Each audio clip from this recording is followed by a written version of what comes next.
Hello everyone. Welcome back to Divya కుగులో channel.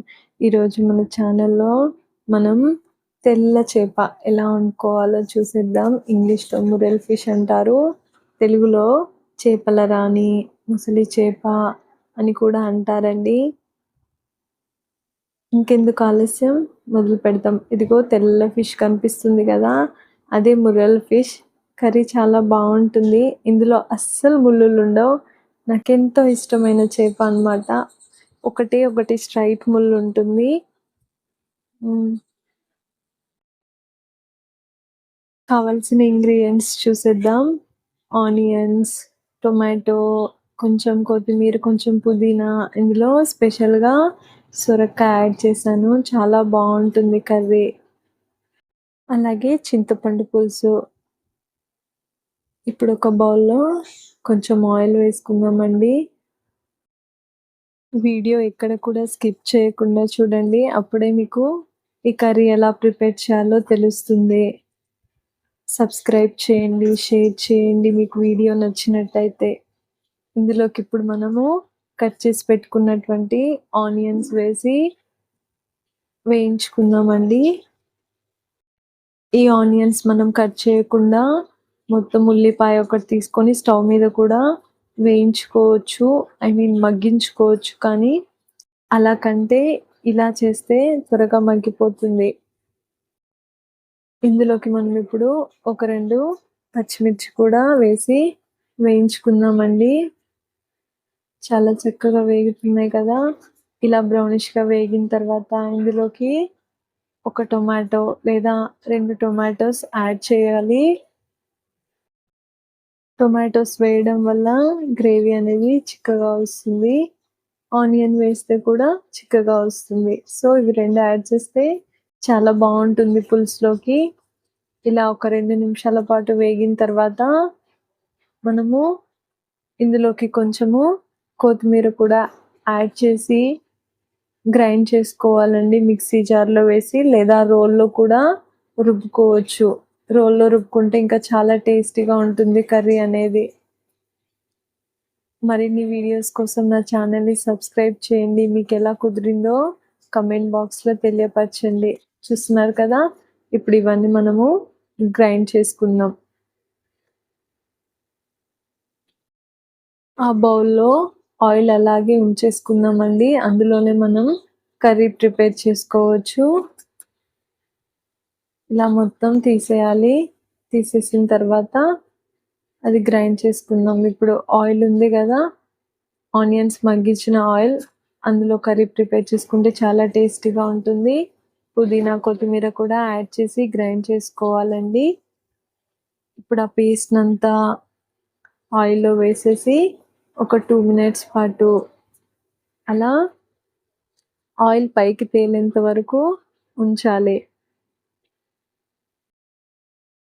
ఇందులోకి మనము కారం, పసుపు, ఉప్పు ఇవన్నీ యాడ్ చేసుకోవాలండి. ధనియాల పౌడర్ వేసాను. మీకు సరిపడా కారం వేసుకోండి, మీ టేస్ట్‌కి తగ్గట్టు వేసుకోవాలి. ఇలా వేయడం వల్ల ఫిష్ కర్రీ అనేది టేస్టీగా ఉంటుంది. ఫిష్‌లోకి మసాలాలన్నీ చక్కగా పడతాయి. నేను తీసుకున్న ఫిష్ 1 కేజీ మాత్రమే ఉంది. చూస్తున్నారు కదా. ఇప్పుడు ఇందులోకి దివ్య కుక్‌లో ప్రిపేర్ చేసినటువంటి స్పెషల్ ఫిష్ మసాలాను వేసానండి. ఈ ఫిష్ మసాలా ఎలా చేయాలో ఇంకో వీడియో చేస్తాను నేను. ఇవన్నీ ఇప్పుడు మనము చక్కగా కలుపుకుందాము. కలుపుకున్న తర్వాత ఇందులోకి మనం కట్ చేసి పెట్టుకున్నటువంటి సొరకాయలు ఉన్నాయి కదా, అవి వేసేద్దామండి. అవి వేసి కలుపుకోవాలి. అలాగే ఫిష్ కూడా వేసి కలుపుకోవాలండి. చూస్తున్నారు కదా, ఈ ఫిష్ అంతా మనము ఇందులోకి వేసుకుందాం.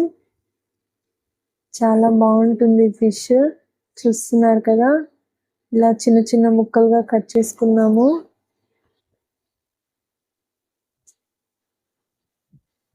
ఇప్పుడు ఇందులోకి మొత్తము ఇలా వేసిన తర్వాత ఒక 2 మినిట్స్ పాటు అలాగే వదిలేయాలండి కలిపేసి. అప్పుడు మసాలాలన్నీ చక్కగా ఇందులో పడతాయన్నమాట ఫిష్‌కి. ఈలోపు మనము చింతపండు గుజ్జును తీసి పక్కన పెట్టుకోవాలి. అలాగే వాటర్ కూడా తగినన్ని వాటర్ పులుసులోకి యాడ్ చేసుకోవడానికి మనం పోసుకోవాలండి. ఇలా మొత్తము ఈ ఫిష్ కర్రీస్ మనం ప్రిపేర్ చేసేటప్పుడు పైన ప్లేట్ అనేది పెట్టుకోవద్దండి. ఎందుకంటే నీచు వాసన అనేది పోవడానికి ప్లేట్ ఇలా ఓపెన్‌గానే ఉంచాలి. ప్లేట్ పెట్టొద్దు. ఇందులోకి కొంచెం చింతపండు రసం పోసుకుందాం. అలాగే తగినన్ని వాటర్ కూడా పోసుకుందామండి. ఫిష్ మొత్తం డిప్ అవ్వలేదు. ఎందుకంటే వాటర్ కన్సిస్టెన్సీ తక్కువ పోసాం కాబట్టి ఇప్పుడు ఇంకొన్ని వాటర్ పోద్దాం. ఇప్పుడు ఇవన్నీ ఇలా ఒకసారి కలుపుకుందాం. ముక్కలు విరిగిపోవు ఎందుకంటే అవి ఉడకలేదు కాబట్టి. చూసారు కదా! ఇంకొన్ని వాటర్ యాడ్ చేసుకుందామండి.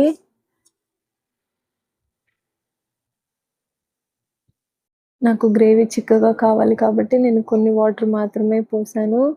పలుచగా కావాలనుకునే వాళ్ళు ఇంకా వాటర్ యాడ్ చేసుకోవచ్చు. చూస్తున్నారు కదా! ఎంతో చిక్కగా చాలా టేస్టీగా ఉండే మురెల్ ఫిష్ కర్రీ ఉడికిపోతుంది ఇప్పుడు. ఇది ఒక 15 మినిట్స్ ఉడికించుకోవాలి. చేప ముక్కలు తొందరగా ఉడికిపోతాయి కాబట్టి, ఉడికిన తర్వాత ఇందులోకి చివరగా కొత్తిమీర యాడ్ చేసుకోవాలి. అలాగే కొంచెం ఫిష్ మసాలా యాడ్ చేసి ఒక 5 మినిట్స్ ఉంచి స్టవ్ ఆఫ్ చేసి చల్లార్చుకోవాలి. అంతే.